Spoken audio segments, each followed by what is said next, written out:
Olá, irmãos. Vamos começar nosso culto de quarta. Vamos orar ao Senhor. Agradecer por essa semana, agradecer por esses dias que estamos vivenciando, sim. Agradecer em tudo, dai graças.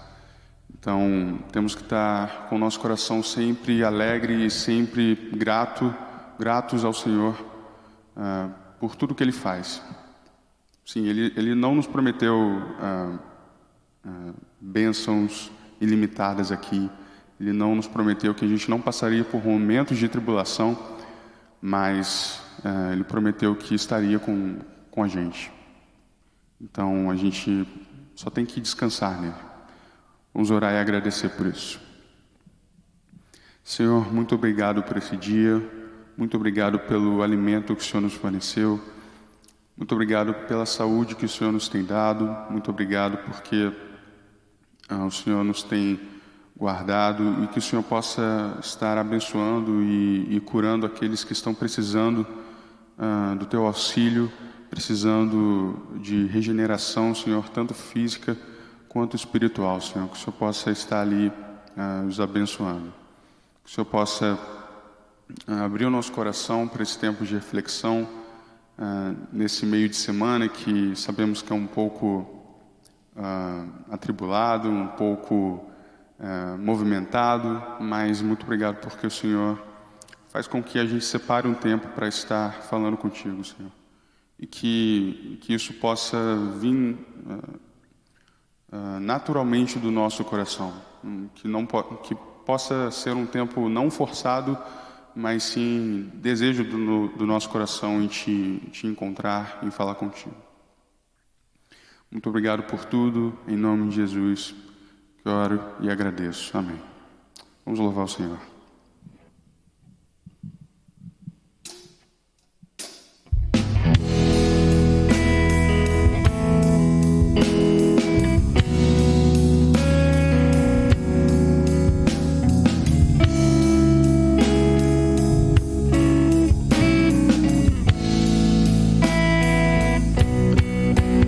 Nas alturas do céu, do profundo do mar, nos limites da terra,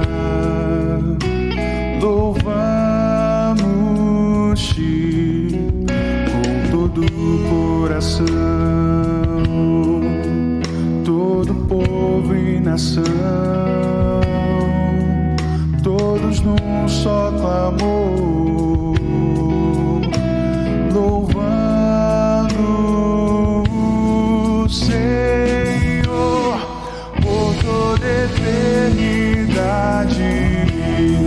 Tu serás coroado com louvor. Teu nome é exaltado, sempre magnificado com louvor, grande Senhor. Nas alturas do céu, do profundo do mar, dos limites da terra, louvamos-te com todo o coração, todo povo e nação, todos num só clamor, louvando o Senhor por toda eternidade. Tu serás coroado com louvor. Teu nome é exaltado, sempre magnificado com louvor, grande Senhor.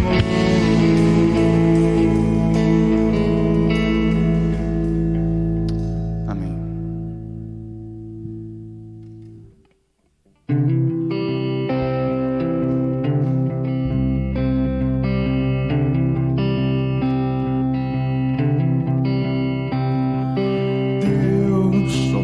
somente importa que o teu nome seja exaltado aqui.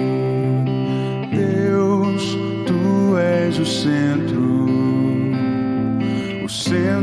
de todas as coisas.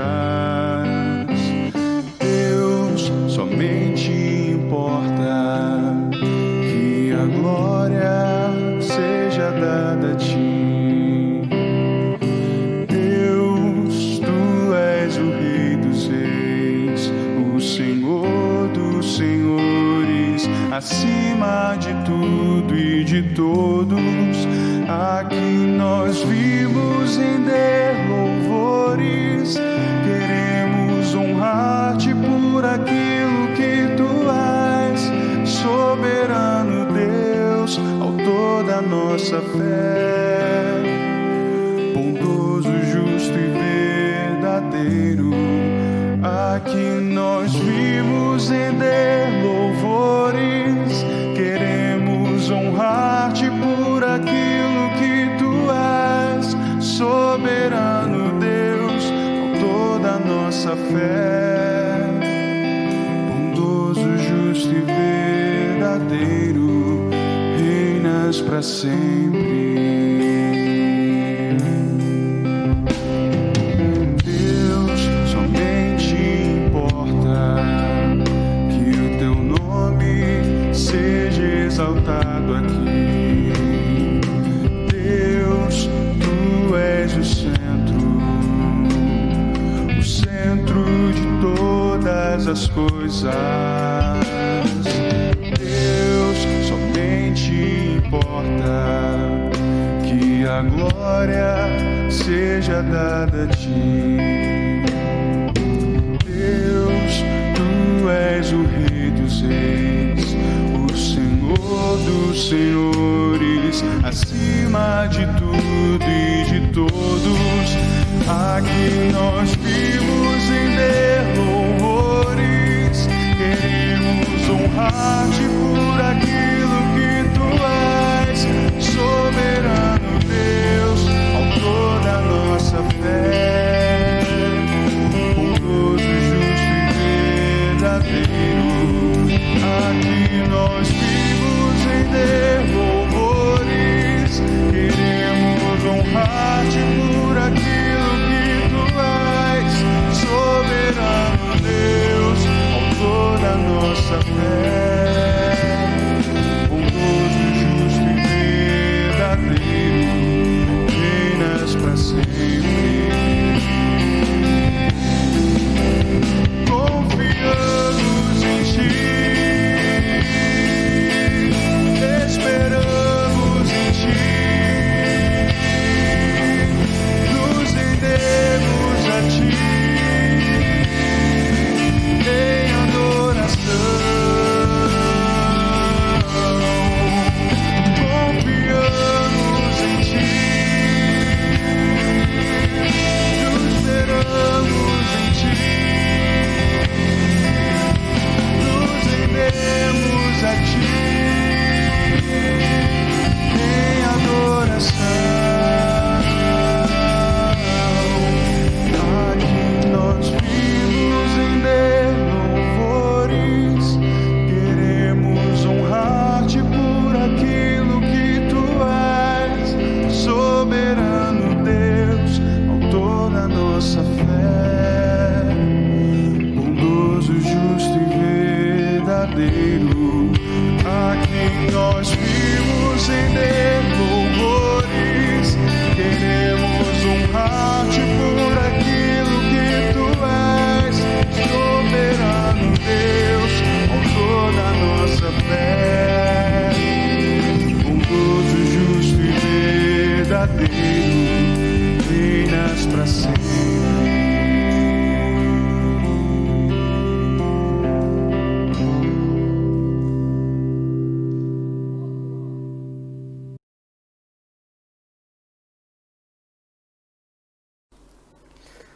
Olá, meus irmãos, tudo bem com vocês? A partir dessa semana, nós iniciaremos um estudo de um novo livro, chamado Deus está mesmo no controle? O autor é Jerry Bridges. Esse livro foi escrito para pessoas que passam por sofrimentos, por dificuldades e por lutas. Ou seja, todos nós. Todo ser humano passa por sofrimentos. Alguns sofrem mais e outros menos. Alguns passam por tragédias como uma morte na família, um câncer, filhos rebeldes e outras coisas semelhantes a essas. Outras pessoas passam por sofrimentos não tão severos, como um chefe ruim, a perda de um emprego, um professor injusto. São sofrimentos considerados mais simples, mas ainda assim eles são reais e todos nós estamos sujeitos a situações como essas. Quando nós passamos por sofrimentos, é muito comum que surjam perguntas, questionamentos no nosso coração. E um desses questionamentos é mais ou menos assim: será que eu posso confiar em Deus? E esse é o tema do capítulo 1 do livro que nós estudaremos hoje. O livro nos mostra que o sofrimento e as tragédias, elas podem nos levar a duvidar e questionar. Um repórter do jornal The Herald, na Escócia, escreveu no dia 26 de dezembro de 2004, após um tsunami na Ásia. Ele disse assim: Deus, se é que existe um, deveria ter vergonha de si próprio. A absoluta monstruosidade do desastre do tsunami asiático, a morte, a destruição e o caos que provocou, e a escalada da miséria que causou, com certeza devem testar a fé do crente mais convicto.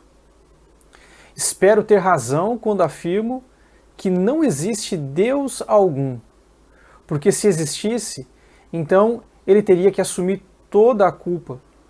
E na minha conta, ele seria tão culpado quanto o pecado, e eu não iria querer saber dele. Meus irmãos, infelizmente, a opinião desse jornalista é parecida com a de muitos que passam por sofrimentos ou então testemunham sofrimentos severos. Mas outras pessoas, elas têm dúvidas de outro tipo. Por exemplo, uma pesquisa feita perguntando para pessoas se elas acreditavam que Deus tem algo a ver com os desastres naturais, quase metade das respostas afirmou que Deus não tem nada a ver com essas tragédias. Essas respostas mostram um outro tipo de dúvida. As pessoas não acreditam que Deus está envolvido nas tragédias. Mas o problema com isso, o problema com esse tipo de pensamento é que ele tira a esperança das pessoas, porque Deus não está envolvido na situação, estamos sujeitos a elas. E tudo isso nos mostra que o sofrimento tem poder para produzir dúvidas no nosso coração. Podemos nos questionar: onde está Deus nisso? Deus se importa com o sofrimento nesse mundo?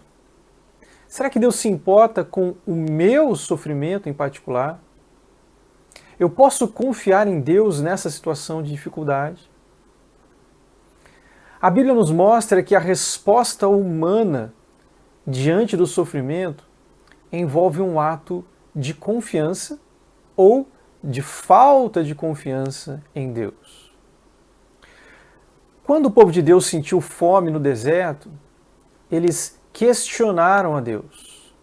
No Salmo 78, nos versículos 19 e 20, nós vemos ali o povo perguntando: será que Deus pode preparar para nós uma mesa nesse deserto?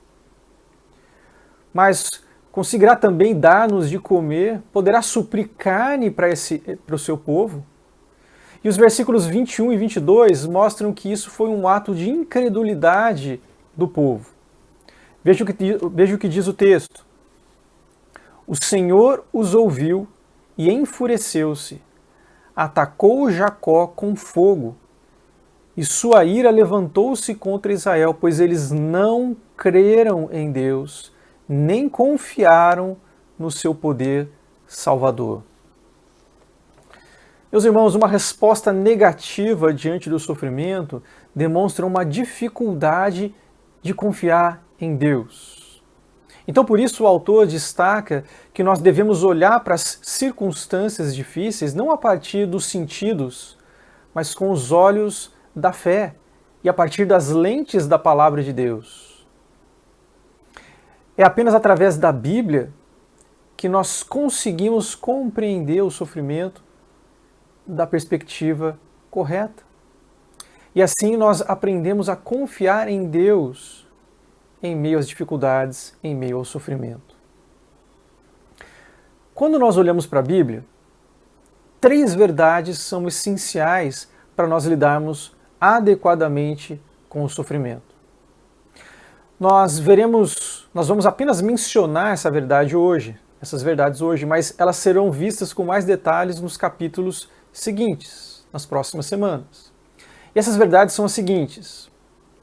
Primeira delas, Deus é absolutamente soberano. Então, em sua soberania, Deus controla todas as coisas, inclusive o sofrimento e as tragédias. Segundo, Deus é infinito em sabedoria.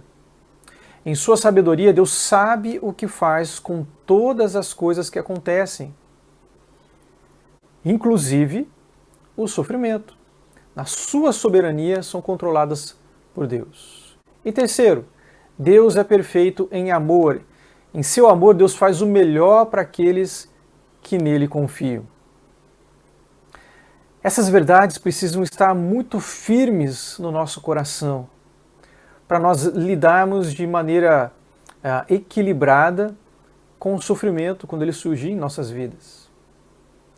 De maneira geral, muitas pessoas têm dificuldade para confiar que Deus está no controle até mesmo daquelas situações de desgraça. Mas veja só o que diz Lamentações capítulo 3, versículos 37 e 38. Diz o seguinte: quem poderá falar e fazer acontecer se o Senhor não tiver decretado? Não é da boca do Altíssimo que vem tanto as desgraças como as bênçãos? Meus irmãos, o texto bíblico é muito claro ao afirmar que até mesmo as desgraças, as tragédias, estão debaixo do controle de Deus. E nós vemos isso na própria vida do Senhor Jesus.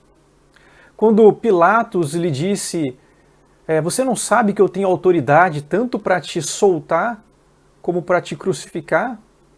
Nessa ocasião, Jesus respondeu a Pilatos dizendo assim: nenhuma autoridade você teria sobre mim se do alto não fosse dada a você.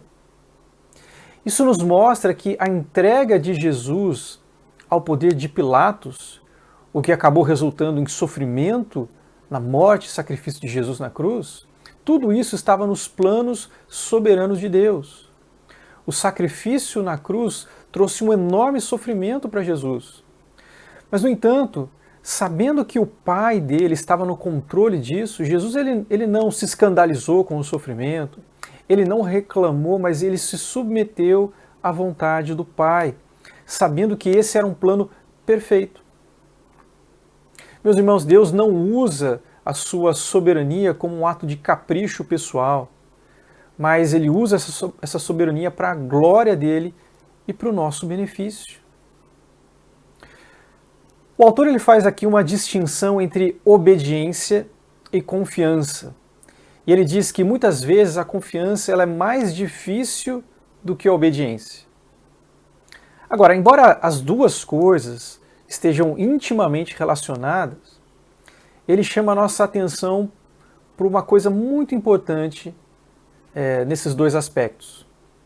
A obediência, normalmente, ela se refere a algo concreto e algo muito racional. Eu entendo o que Deus quer que eu faça e eu faço aquilo que se espera de mim. Mas, em algumas circunstâncias, que no caso seria aqui a esfera da confiança, trata-se muitas vezes de algo abstrato e quase irracional. Então, no meio do sofrimento e da tragédia, eu preciso confiar que Deus é soberano, que Ele é sábio e amoroso, mesmo que toda a circunstância pareça apontar ou indicar algo diferente. Então, nesse caso, não existe propriamente algo para se fazer e obedecer, mas existem verdades para se confiar e descansar. Verdades que farão toda a diferença na minha vida. E nesse sentido, confiar é mais difícil que obedecer. Então, meus irmãos, como os planos de Deus muitas vezes estão além da nossa capacidade de compreender, nós precisamos confiar. Precisamos confiar nessas 3 verdades bíblicas que nós mencionamos. A primeira delas, Deus é absolutamente soberano. A segunda, Deus é infinito em sabedoria. E a terceira, Deus é perfeito em amor. Precisamos confiar em Deus a ponto de nos apropriar dessas verdades em nossa vida. Quando nós confiamos em Deus, podemos tranquilizar o nosso coração com as palavras do salmista, lá no Salmo capítulo 9, versículo 10, que diz assim: os que conhecem o teu nome confiam em ti, pois tu, Senhor, jamais abandonas os que te buscam. Então, meus irmãos, o capítulo 1 nos ensina que diante do sofrimento, nós precisamos confiar em Deus. Dúvidas poderão rodear o nosso coração, mas nós precisamos nos voltar com fé para as verdades bíblicas que mostram a soberania de Deus, a sabedoria de Deus e o amor de Deus por nós. Então, diante disso, eu quero deixar algumas perguntas aqui, apresentadas pelo próprio autor, para que você reflita naquilo que falamos nessa noite. Primeira pergunta: existe alguma circunstância que tenta você a não confiar em Deus? Qual é ela? Segunda pergunta: a respeito de qual das 3 afirmações seguintes você se sente menos convencido e por quê? Primeira afirmação: Deus, em seu amor, sempre deseja o melhor para nós. Segundo lugar, em sua sabedoria, Deus sempre sabe o que é melhor para você. Terceiro lugar, em sua soberania, Deus tem o poder de controlar todas as circunstâncias, até mesmo as difíceis. Meus irmãos, que Deus nos ajude a permanecer firmes na confiança em Deus, mesmo quando as circunstâncias nos tentem a duvidar. Não duvide da soberania de Deus. Não duvide do amor de Deus. Não duvide da sabedoria de Deus. Deus controla todas as coisas. Deus sabe o que faz e Ele te ama, mesmo nas situações de sofrimento e de dor. Então, meus irmãos, que Deus os abençoe e que a confiança nessas verdades traga plena tranquilidade e consolo para os nossos corações em tempos difíceis. Até a próxima e fiquem com Deus.